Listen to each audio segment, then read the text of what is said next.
Hello, everybody. I'm Stuart Volko here for Into the Impossible for the University of California, San Diego. This is an Innovators Edition. What makes a startup company survive and succeed? How did Silicon Valley become the mecca for tech startups? Can the success of Silicon Valley be intentionally replicated? My guest today, Gregg Horowitt, has answers to these questions and deeper insights into the innovation and value creation process. Gregg is the Director of Innovation Design at the University of California, San Diego, in the Office of Innovation and Commercialization. He's the Chief Evangelist and co-founder of T2 Venture Creation, a consultancy. He is a Kauffman Fellow, and he is the co-founder of the famous Global Connect Entrepreneur Network. I've personally had the pleasure of taking Gregg's UC San Diego extension course on entrepreneurship twice. And it's a great experience, and it's essential for people contemplating starting a company. Gregg is an accomplished entrepreneur and investor, so he's got firsthand experience in what it takes to succeed. But what I really like about Gregg is his intellect and his analytical approach to the process and the methods and the psychology of innovation and value creation, and what it really takes to create an ecosystem for fostering innovation, whether it's at the level of an institution or a whole government. Gregg's best-selling book, The Rainforest, goes into that in detail, which we're going to talk about. And we'll also talk about his new upcoming book, which gets more into the psychology of creating innovative teams and leadership to create value and solve problems. Thanks for listening. Rate, review, and share. Any sufficiently advanced technology is indistinguishable from magic. Welcome, everybody, to another edition of Into the Impossible. And we are about to interview and have a good discussion with Gregg Horowitt. Gregg is the Director of Innovation at the University of California, San Diego, and the Managing Director for T2 Ventures. And he has written a book called The Rainforest, which we'll talk about, and we'll also talk about an upcoming book. And Gregg, it's good to have you. Thank you. Good to be here. So first, there's a lot to dig into. We're not going to get a chance to give away everything in the book because it's vast in its concepts and its details. Well, let's just start at the beginning. Why do you think that you can actually teach or create a startup ecosystem? I know that's why you wrote the book, because you sort of set down your theories and philosophies and methodologies. But what made you think you could do this? And what gave you the final, impetus to write the book? One is that what we were observing and what other people were writing about, we felt were in conflict with one another, that a lot of researchers had talked about this concept of innovation clusters, these communities that just had this dense, rich, asset accumulation, and that if you just had all these things in really close proximity, then innovation would just naturally happen. And what we realized is that you could not make innovation happen, but you could only increase the chances that it happened, and that ultimately innovation was a human-centric process, and it was only because human beings did something and chose to do something that it even came to being. So that's why we use this term that bordered on this concept of ecology and ecosystems, because it was the relationship of the human beings with the environment around them, all these rich assets, that allowed that to happen. So we wrote this, one, as a way for us to organize our own thoughts and describe what was different about what we were seeing versus what other people were writing about. Now, you had a very interesting journey personally to get to that point where you ran companies, you created successful ventures, and then you got into the venture capital world. So maybe you can tell me a little bit more about that and your journey getting to that point? Well, certainly didn't appear like the typical linear journey that people do in a career. After graduation, I did go into a series of operating and business roles, but were in more traditional bricks and mortar businesses that where it was really about pattern recognition and predicting and repeating something. And so just acquiring expertise and kind of climbing up the traditional corporate ladder. But at some point during that journey, it became quite boring to me because as you became closer to mastering something, it became less intellectually exciting about what I was doing.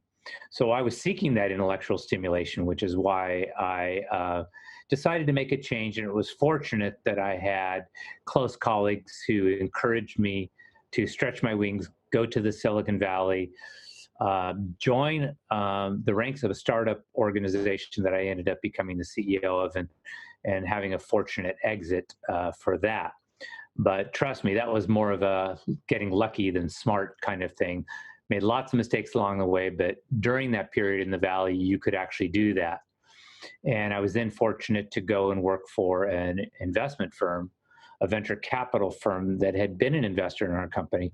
And we were able to then make our first investment that I led, and we were able to take that company public and have a nice exit from that, which then gave me the power of choice at that point what to do. And that's when I came back to San Diego, began mentoring startups, getting involved with a local organization called the Connect program, which at that time was still inside of UCSD, helped with the transition outside of UCSD. But at that point, I started Global Connect to do exactly what you were talking about, which is to explore this intellectual curiosity about what I was observing and what other people were doing, and trying to figure out, was this just, was that observation, could it be validated in some way, and what empirical evidence could I kind of draw upon to support those findings? The rainforest is a metaphor, and you chose that very carefully as in contrast with the plantation. So that's something we can start with at the top. And you think of that as a way of conceptualizing what a successful startup ecosystem looks like, and how it functions. And maybe you could lay out a little bit, first of all, why did you choose a metaphor and how that metaphor works? Because well, part of it was that in describing these systems, I found that when you try to describe them the traditional way, people would often get lost and be disconnected from what I was trying to describe. You know, of course, the human brain loves pictures and images and visual touch points.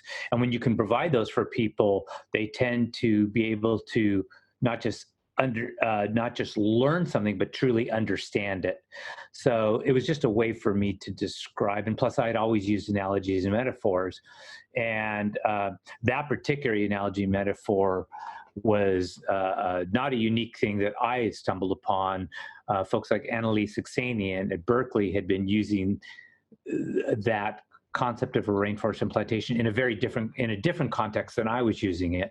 But I liked the imagery of it. One, the plantation being this very manicured, linear, man-made kind of effort, and the rainforest being this highly natural, messy, serendipitous kind of place. So in the book, you get into the teaching of not only at the government levels and the university and campus levels, but at the individual level, how you can foster innovation and create an atmosphere of innovation. So, how do you teach this? I know you can't actually teach us right now, but you seem to believe that you can teach it. You can teach people to be more innovative. By giving people experiences, because that's the best way to learn. There's an old expression that if you tell me, I listen. If you teach me, I learn. But if you involve me, I understand. And so we were trying to get to that understanding level where, by not just kind of lecturing at people or giving people these frameworks, but if you could actually give them the experience of doing it, then they would certainly embody the knowledge much more. And the point about the plantation in the rainforest is that a lot of the agrarian industrial paradigms we created before that were about mankind harnessing nature around us to minimize the number of extraneous variables and basically to kind of bend nature to our will so that we could get the most out of the scarce resources we were trying to work with. Because productivity demands, these yield factors that are all about the efficiency of what we do. And when you have scarce resources that get consumed, we have to be careful. But in contrast, when we looked at these models that we called the plantations that were messy, they were a lot like these knowledge systems that when people get together and have conversations, they both walk away with more than they came in with. And so what we were noticing is that knowledge, as one of those resources, has the ability to multiply, and asymptotically it can actually go to infinity. So we realize that the more we can exchange ideas, the more we can get people together in the right kinds of ways, we actually have a regenerative and renewable resource that actually becomes quite powerful as a tool for economic growth. What the book really struck me as being is it's almost a philosophy of how you change people, and that's the important part. So a few things. One is, yes, it is generally true that what we found is that what we in society try to do is we have certain outcomes that we desire. We want more jobs. We want more startups. We want greater prosperity. We want greater well-being. And the next thing we ask ourselves is, what are the actions necessary to drive those outcomes? And we focus on that dyad. So if we want more startups, perhaps we have to have incubators and venture funds and places of learning so people can learn these skills. But what we were noticing is that there were a lot of places that were doing exactly that. In other words, they were buying these books on innovation in business. They were following them to the letter, and they were not having a lot of success creating an innovation community. And what we had observed in working with a number of regions around the world that were asking us to come in and help them build their ecosystems is that at the heart of it was what people felt internally, what their belief systems were, and what the values that they held. And we realized that innovation as a journey was more closely tied to those beliefs and behaviors and values that people held.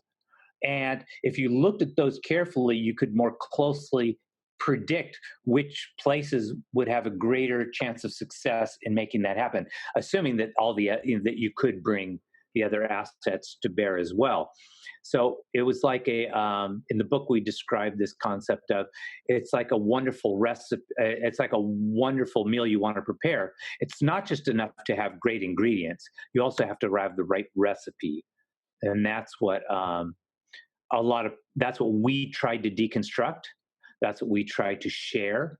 And when you say teach, we teach by doing. We believe in the orthopraxy versus the orthodoxy. What we don't believe in setting into action in a community is do as I say. It's really do as I do. And we find that entrepreneurship, particularly when it's tied to innovation, is a journey of role models. We find other people that we want to emulate, that we want to aspire to be like, and we begin mimicking those kinds of behaviors. And when you go into communities, like the Silicon Valley as an example that people use, or even San Diego or other places, you find that you're able to observe lots of people doing these things, paying things forward, which is the giving before getting. You do these things which in many systems seemed a bit backwards. You don't understand why someone would do something when it's not in their immediate best interest to do so, and yet people do it all the times in these innovation communities. But then after you see it come full circle a few times, you begin wanting to mimic and emulate those same behaviors. You talk about the extra rational motivators.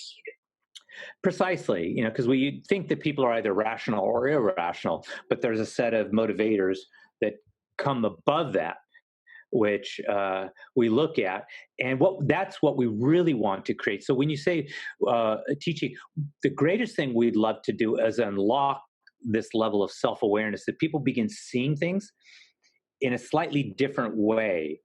Because very often the source of inspiration and change is not in completely removing your beliefs or your perspective, but only shifting it sometimes just a little bit. So you can see things with fresh eyes, or you can see things that were always there, but you just hadn't noticed. You introduced me to two interesting terms that I had never used before. One's called consilience, and then you talked about to me about explicatory discoveries. So the Oh, consilience, adaptive? yeah, that we talked about a bit. And first, let's talk about this my new vocabulary word, consilience, which I think kind of summarizes some of what you just said of how you create this network like the one behind you, and why you like that background. Well, the reason is because what I found is that when I was on this journey to understand um, kind of what was happening within innovation communities, what I found is I was learning more from the non-traditional experts. In other words, I didn't go to people who had studied innovation. I went to evolutionary biologists, social anthropologists, behavioral economists, psychologists. And when I began talking to them, their insights were very much aligning with what I was observing, because they were all these fields of science are all trying to explain the same thing, which is how nature works and our relationship to nature. Um, and so it gave me not only new language, but also these new perspectives that I could grab onto. Because sometimes, for instance, in our work, studying human anatomy and physiology gave me insights in terms of how the body is constructed in terms of flow mechanisms. And we can take those things because we see cities are living, breathing organisms. They actually are. And so the way people and ideas and capital move through a community are the same thing, the same way the way nerve pulses in a body work, or the way blood flows throughout the body, or the way oxygen comes in and goes and CO2 goes out of our bodies. And by studying some of these analogous systems, we get insights into how to better describe kind of what we're doing, but even ways of possibly measuring new things, which historically we haven't been able to measure before. The end of the book, you sort of get into the human factors that are involved in creating a startup, an effective startup ecosystem, and what helps companies come into existence and thrive. And I think this might foreshadow the book that you're currently working on. So maybe you can talk a little bit about where the last book ended and where you're going next with your new book. So where the first book was more, I guess you could say, descriptive, where we were describing not only a set of observations, but then tying those to scientific understandings of why those were happening. The reason we chose to specifically use the word ecosystem versus the word clusters is that there was an ecology, a symbiosis between human intention and effort and the environment around it. That just the aggregations of assets and important things that make innovation happen, what we call the ingredients, was certainly not enough to be deterministic of what would happen. That ultimately all innovation was human centric, and is what human beings actually did with the ideas and the things around them that were informative in terms of what would happen on the outside.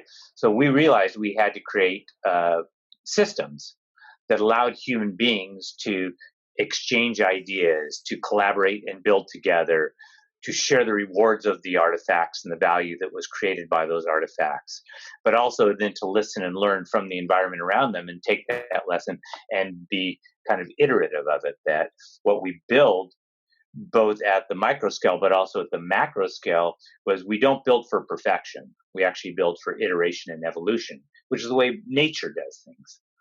And so we ended the first book with talking really about those observations about what were these human factors, what drove people to do one thing versus another. And then the feedback we were getting from people who were reading the book said, we buy it, we get it, we love it. Now can you help us then navigate those next steps of how now to actually put this into practice? What do we actually do? And what we then saw is that all human beings, both individually and as collectives and even in large systems, have potential to them. And a lot of that potential hasn't yet been manifested. And what we realize is, gee, we need to be able to create mechanisms by which to unlock that potential. So, step one is, how do people identify and come to a shared purpose or a shared understanding? We have all these things around us, but we also tell stories to one another about a future that can be different. That's what we love about entrepreneurs. They share with us their stories about how they're going to build something amazing and different and how they're going to change the world. But then the question is, how do we have that shared understandings that creates two things: relevance, resonance. Relevance is, okay, you're telling me this stuff and I see how it fits into the world, but how does it fit into me and what I do? And resonance is, how do I then feel about that? And so we have to give people places to play, because we feel so much of this is about more of kind of what we did with children. We have to play. How do we give people mechanisms where they can lean into the uncertainty as opposed to merely stay on this side of the uncertainty and just keep asking questions and do analysis, which eventually, particularly with really complex problems, leads to analysis paralysis. We're overwhelmed by stuff and we don't know how to make one choice versus another choice. And so we create both programs and design platforms so that people can lean into the uncertainty. So in areas of things like speculative design. And then as we do things in real time and things don't work out, oh, what do we learn from that thing didn't work out? Can we take some of those lessons and learn how to pivot or how to change, or do we have to reimagine it? But not be afraid of it. And so instead, in addition to the platforms, the programs that we can construct so that people can have this shared sense of play and experimentation in it, on the human operating system side, we also have to give people the tools to help build what we call their cognitive agility as well as their behavioral fitness. Two of the most important things about building the future. The cognitive agility is how to dynamically problem solve, particularly under conditions of extreme uncertainty and ambiguity. When things are constantly changing and moving around you, how do you not just let it overwhelm you and you fall apart? And it's a skill you can develop by putting people in these situations over and over again. And a lot of what we've learned about this has come from groups like how they train special forces in the military. And then the other one is behavioral fitness, because very often when we have to tackle a future problem, particularly a complex problem for which we may not have a lot of patterns or historical understanding of that, it may be novel, like what we're facing right now with COVID-19. We have to understand how we at times have to not only rely on expertise, but how we also tap into our intuition. And that sometimes that then does what we call, it lowers temporarily our behavioral fitness. At the Clark Center, one of the areas of focus is the study of imagination, what it is and how it works, as well as tools to enhance imagination. One of the things that we ask many of our guests is, can you be trained and learn to have a better imagination? And it's interesting, the answers, because some people are more on the side of it's a talent. And if you have it, you can enhance it. If you don't have it, you're going to be limited. And you're obviously coming down on the side of a lot of these things are very trainable, right? That you can get better at innovating, get better at design thinking, and whether you apply it to entrepreneurship or other things. So yes and no. I've never liked these descriptions that are binary, that say you're either X or Y. I believe humanity exists on a spectrum. Just like people ask, are entrepreneurs made or born? I said it's an entire spectrum. There are people who express very, very strong tendencies. And so what they need to exploit that tendency is very, very little. Whereas other people who may be more in the middle can enhance their capabilities and their understanding. So I believe you can, it's like your genetics. Ultimately, you'll never outrun your genetics. What you can do is optimize them or minimize them in some ways. And so that's what we want to do. First step, how do you help people understand where they are on that spectrum? And then two, as you said, giving them the tools, but then also the experiences to practice those tools. Because behavior is a series of habits, rituals, and practices. So we give people that, which is why play is so important. It lets you practice all this stuff over and over again in a way where the feedback can feel good, and So, you know, sometimes not. you've been successful at being an well, you've been successful at a financial services firm. You had a family business. You worked for Berkshire Hathaway, one of the most famous investment firms ever. You were a successful entrepreneur. You've been a successful investor, a successful venture capitalist. So I want to ask you, what's the secret? Or is there a secret? And underneath that question is sort of natural. Is there a natural selection? So is it the idea? Do you have to have the right idea at the right time, or is it the execution? And I'm sure it's both. But if you can like distill, what are some of the secrets to? In other words, as a venture capitalist, you have to divine whether this is going to succeed or not.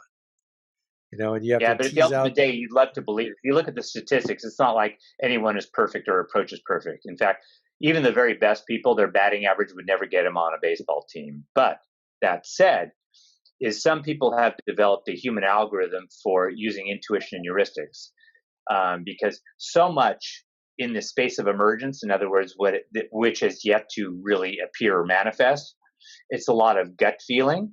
And part of it for some people is developing that gut instinct, and some people it's trusting that gut instinct and not overriding it, not letting the intellectual part of it. And I do think that while there's no one set of traits that's perfect for everybody, I do believe there's three basic skills that inhabit the most successful entrepreneurs. One is an intellectual curiosity. I believe you have to be naturally curious. If you're not curious, you tend to sit back and accept the status quo. Two is there has to be some form of what I call appreciative inquiry, an ability to ask questions, but the right kinds of questions. And the only way you really get good at that is by initially probably being bad at it, because it's that learning dynamic. And the third is what I've always called active listening, which is not only listening to the words, but what's being said between the words, learning how to pick up micro signals, body language. And when I've spoken to some of the most successful angel investors, the people who often come in before the VCs, it appears that the ones who have done it more successfully than others seem to have a human algorithm in place that focuses a lot on the human aspects of it, the people themselves, rather than just merely the idea. And when we ask ourselves, so what are some of those kind of micro signals? One is you can determine the level of passion and commitment, because one of the researchers who work I followed, Angela Duckworth, has talked about this concept of grit, persistence, stick-to-itiveness, which is different than the single-mindedness and stubbornness. It's the ability to keep after things even when you get pushed back. We find that great entrepreneurs all have that ability, whether it's when social feedback comes back and says, that's not a good idea, you aren't going to be successful, or whether you get setbacks, missing a customer, losing some financing, you have the ability to kind of have this perseverance. The other thing is this cognitive agility matched with behavioral fitness, this dynamic real-time information processing that you never get thrown off by having the ground moving under your feet.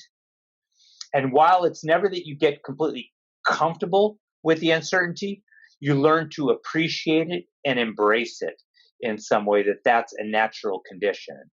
And then the next extension of that is that the mistakes or setbacks are never defining. There's a apocryphal quote, given from Churchill that says, success is not final, and failures don't necessarily define us. It's what we do with those. And I really believe that it's mistakes don't define us; they actually refine us. And the ability for people to kind of get that constant feedback loop where they're feeding information back in and they kind of improve on what they do, is I think more of a determinant factor. And I think you can train a lot of that in with people. The current crisis is going to cause some form of recession, and there's a lot of culling going on. Do you think this is natural selection at work? Do you think that out of this there's a silver lining that we'll we'll see a flowering of innovation that will be new kinds of businesses and new entrepreneurs? Are we, for example, the bankruptcy of retailers and the sunsetting of malls, uh, which a lot of people predict was going to happen anyway, has been Exactly. accelerated. So, is that a silver lining? Are we going to see, It's not so much a silver lining, but the only constant is change. And the thing is to be able to both embrace it, understand it, and figure out.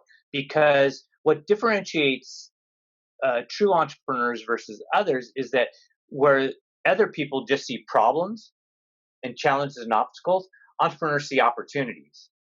And so, even with COVID and the outcomes of COVID, people are seeing opportunities within there. Education. We now are going to these hybrid or changed forms of how we educate. People are saying, oh, there's opportunity there. Can we create new kinds of platforms or way of engagement? How do we then learn from those and optimize them?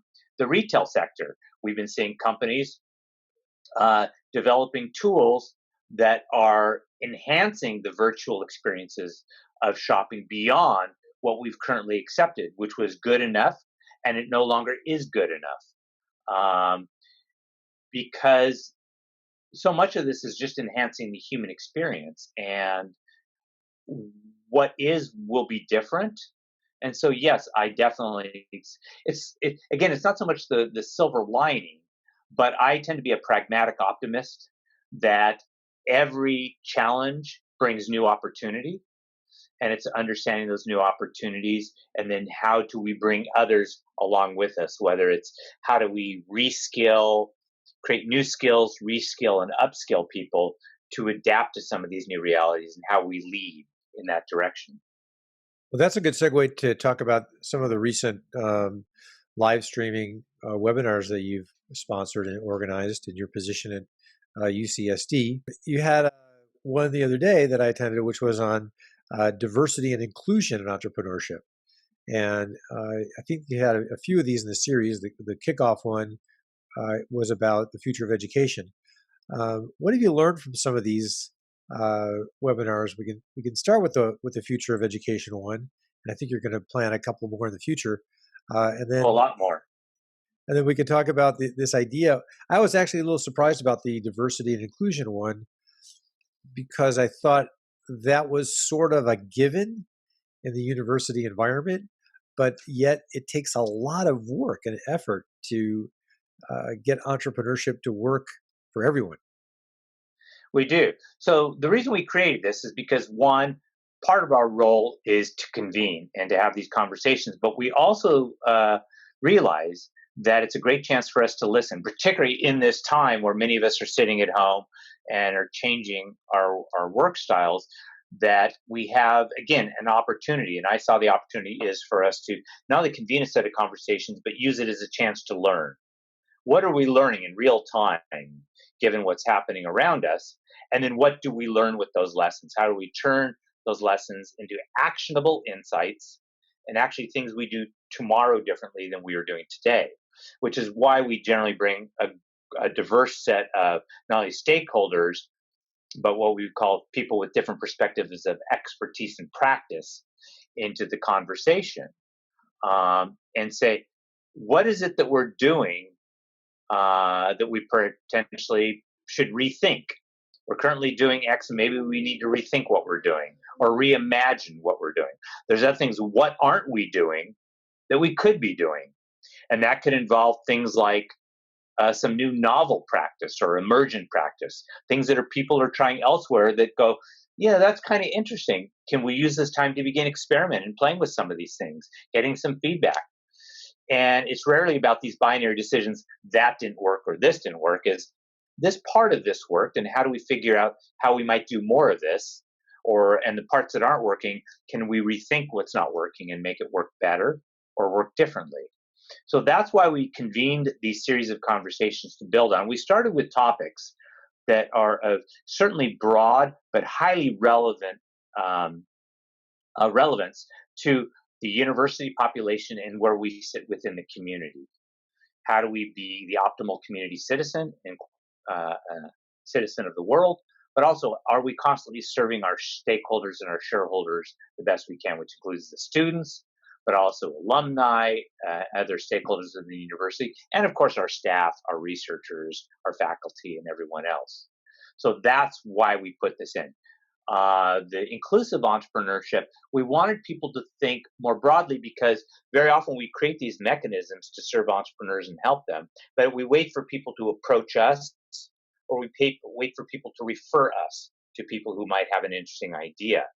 And what we realized, there was this whole underserved and underrepresented group of entrepreneurs, not only within the university, but within the community. And we're saying, are we really serving our role as a community citizen and in serving them? And if not, how might we serve them better? But also, how do we define these terms better? Because we use the term inclusive, and we all think we know what that means. But what we found in that conversation, in that this conversation of that inclusive, equity, diversity, that sometimes we narrowed the definition. Like, we weren't thinking about, are we really referring to people with alternative lifestyles like LGBTQ? Are we really including people, let's say, entrepreneurs over 50? We often think about it in very defined terms. And just by introducing that into the conversation, it changes the very nature of that conversation. So that was very helpful for us. And then we can feed these insights back to the university on things we can be doing or experimenting with that can help us move the university not only forward, but upward. Well, I'll be putting links to these conversations in the show notes, and also to your excellent UC San Diego Extension course on entrepreneurship, which is open to the community. Thank you. Which I've taken a couple times, which embodies a lot of these principles and methods you've been talking about. Since you're at the university and you've had so much experience in the world of technology commercialization and technology transfer, I've worked as a mentor in the National Science Foundation I-Corps program at the Jacobs School of Engineering Institute for the Global Entrepreneur.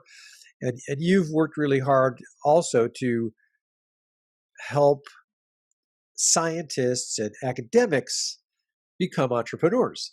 And some of the things we talk about on this show is there enough innovation in academia? Is there a pedagogy that's effective?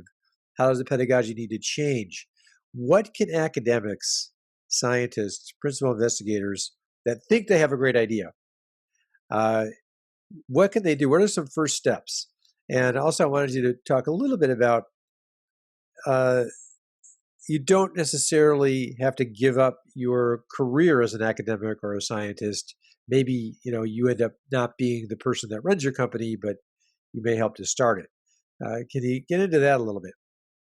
Well, we can, because early on, when both UCSD and the whole kind of tech innovation field was growing, there weren't enough of tech-based entrepreneurs. And so the divide was that you had people with an expertise of the potential of technology on society and the markets, but not enough business people who could appreciate that. So programs like Connect were formed within San Diego to help be a translator between that, because these were two different languages at the time, the language of business and the language of technology. And we needed to create a mechanism by which to create bilingual or multilingual community citizens. But then as we've developed more entrepreneurs, but primarily serial entrepreneurs, ways of re-engaging them back into the system so that scientists don't necessarily have to leave their positions. They can come into a new business opportunity as a chief technology officer or chief scientific officer, or as an advisor or co-founder. And they can match their abilities with someone who knows how to translate that into a business opportunity. Because one of the kind of places where this breaks down is that as investors, we don't invest in the technology. What we invest in the business opportunity associated with the exploitation of that technology. And that's something that's not often early understood by the technology and inventor, is that they often think that, wow, I've invented this wonderful thing, therefore all we have to do is introduce it to the market and we're all well and good. And we're saying it's not quite that simple, because the balance of value in the market is on the difference between the value creation that you push to the market and the value capture, what we can pull back from the market. And that difference is what the market values. We can call it profitability. We can call it, efficiencies. There are all these things. And so, one, teaching and having that appreciation between the two sides about what it takes, but then forming these cohesive teams. So what an inventor, as you said, can do, there's a number of mechanisms on campus, whether they're incubators, but also we have a series of entrepreneurs in residence on the campus. And these are serial entrepreneurs who are willing to give back their time to people on campus to help people understand how they may translate their idea into a new business, or it may be a licensed technology into a new company, or it may be something that gets embedded into something else as a feature or a benefit of something else. So not everything is meant to be a company. And we help people understand that, which is why we're creating all these education and training programs.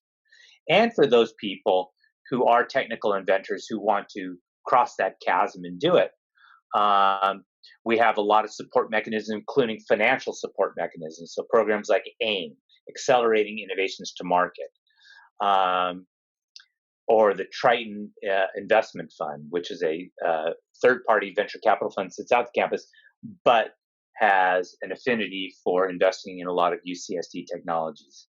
We've created that. And then there's a lot of community support mechanisms like Connect and Evo Nexus and other programs within the community that will help startups as well. So we're very fortunate in the San Diego community that there are so many willing participants. They're willing to raise all boats. And then it's just a matter that we, as concierge type of people within the campus, can introduce to various people. Those are some amazing resources that I'll put links to in and show them on screen. So foreshadow, if you can, what's the name of your new book? Have you named it? Oh, The Religion of Innovation. Okay. And the reason we use that, we don't mean it, of course, in the traditional non secular way. We're meaning it that what we have found, again, when we did the description of these new practices in the first book, between these kind of more linear constructed predictable systems we call plantations versus these more unpredictable, a bit chaotic and unwieldy systems we call rainforests, we realized that the center of all these things was people were trying to determine cause and effect relationships. If we did X, could we drive more of Y type of outcomes? So if we want more innovation, can we do X to make it happen? And one conclusion we came to in the first book is you cannot make innovation happen. You can just increase the chances that it happens. So it's not so much, as I describe, about trying to control and squeeze the toothpaste tube as tightly as you can to get all the toothpaste out. Sometimes you have to let go of your grip a little bit in order to get more out of it. And so it's a bit counterintuitive.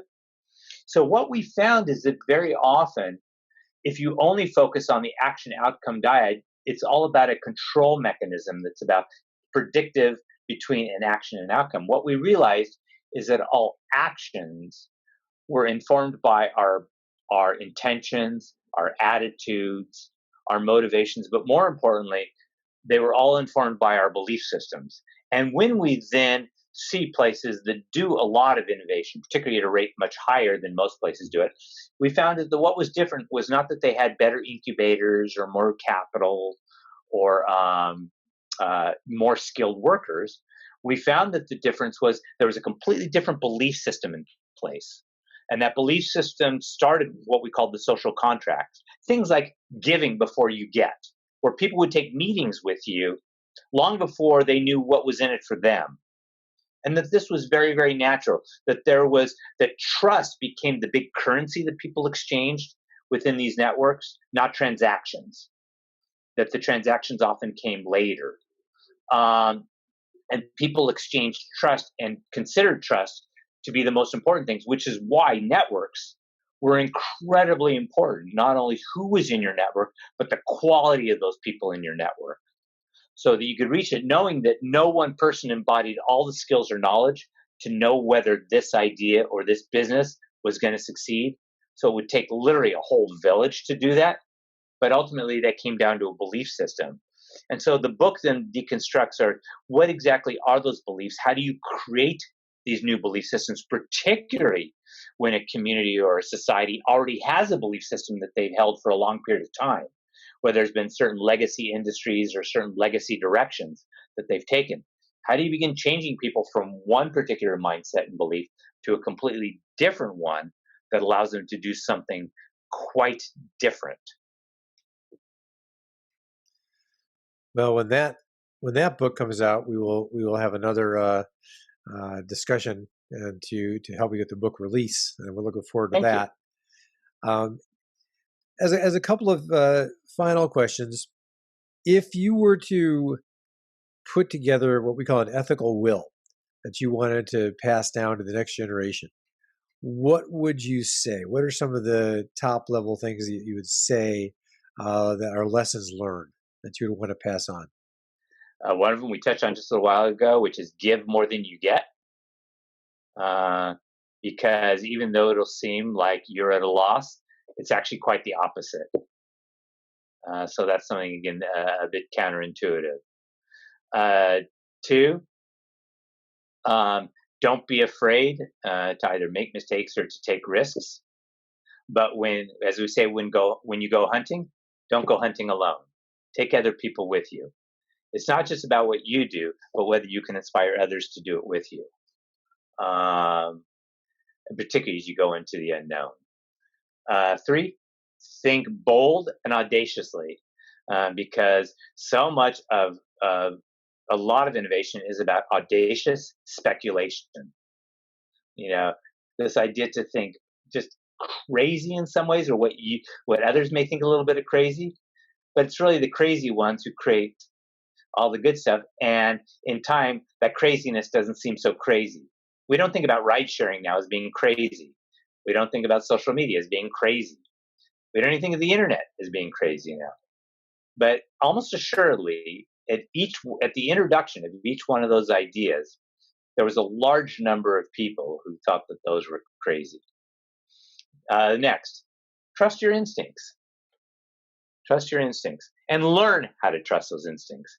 It may not come naturally, but there's other things to do it, which then is often why you surround yourself with people of that positivity, because innovation is a practice. It's learned often through biomimicking, being around people who are already doing this stuff and who accept it. It's no accident that places like the Silicon Valley have what is called serial persistence. In other words, they continue to thrive over and over again. It's because people completely self-select, and they make the journey to overcome huge geographic and social distance to be there, precisely to be with members of their tribe, to be with people who are crazy and a little bit odd, because it's in that intellectual jazz and that physical jazz that people are doing that they really enjoy it. Now, true, there are some people who only want to play classical music, who want everything prescribed and written out on the music sheet and do just what's shown them. But there's a whole nother people that want that kind of spontaneous and serendipitous kind of interaction, because they get juice, they get excitement from that, which is about a lot of what I do. And so those are just a few of the things that I can suggest that people embrace as part of that. That was a great list, Gregg. I really appreciate that. Absolutely. Here's the book. I'll put links to it and show it on screen as well. The Rainforest, for anyone interested in the art of entrepreneurship and how to create a startup ecosystem. It's excellent, and we're going to look forward to your new book, which is a sequel, I suppose, semi-sequel, The Religion of Innovation. There's a lot of great talks that you've given, and some of them are on YouTube for posterity, including your TEDx talk from the San Diego TEDx 2014, which is excellent, which I'll put some links to. And we want to thank you so much for being on Into the Impossible. Oh, my pleasure. You have definitely echoed Arthur C. Clarke's, one of his laws, which is any sufficiently advanced technology will look like magic. So believing the audacious and the big is certainly part of that. So I look forward to your next live stream webinar and further conversations. Thank you so much. My pleasure. Any sufficiently advanced technology is indistinguishable from magic.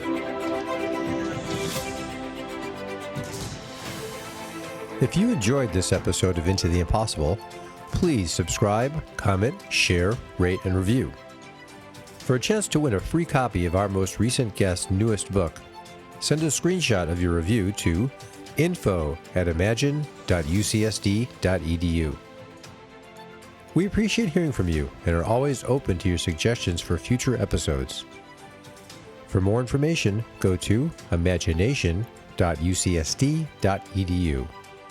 Find us on Twitter @ImagineUCSD. Watch us on YouTube, listen on iTunes. Into the Impossible is a production of the Arthur C. Clarke Center for Human Imagination in the Division of Physical Sciences at the University of California, San Diego. Eric Veary, Director. Brian Keating, Co-Director. Patrick Coleman, Associate Director. Produced by Stuart Valco.